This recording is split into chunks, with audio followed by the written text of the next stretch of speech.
Hey everybody, Jay from Jay Plays Games. Today, we're going to be taking a look at the Elgato Stream Deck and what it has to offer streamers and content creators.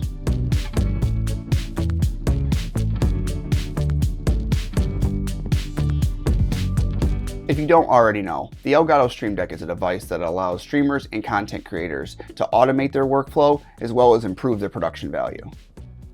It's a small USB device with a series of customizable buttons that can be programmed to perform all kinds of useful actions. Now there are pros and cons to the Elgato Stream Deck, so let's take a moment to go over those. The Stream Deck can be used to launch programs, switch between scenes, and more. The buttons are fully customizable and can be set up to trigger a wide variety of actions.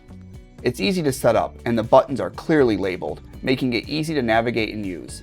The software for it is pretty intuitive and allows the user to create controls that are as simple or complex as they want.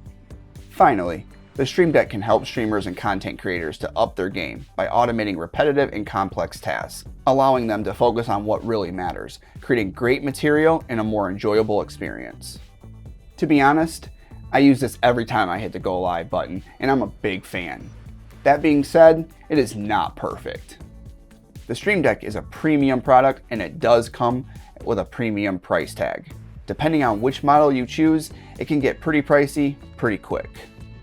The number of physical buttons on the Stream Deck can be a blessing and a curse.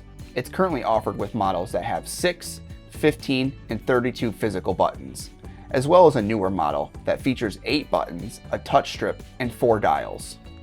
Depending on your setup, it may be difficult to find a model that fits both your needs and your budget. They offer a mobile control app, but that can introduce other problems.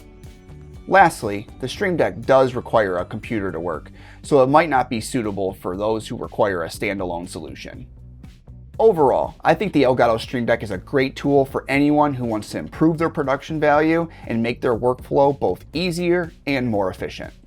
While I can't speak for everyone, I feel like it's been well worth the investment and has made streaming much easier. It's going to be up to you though if the price, button setup, and reliance on a host computer is a deal breaker or not. Thanks a lot for checking out the video. If you guys want to see more videos like this, let me know in the comments down below. We'll see you guys next time.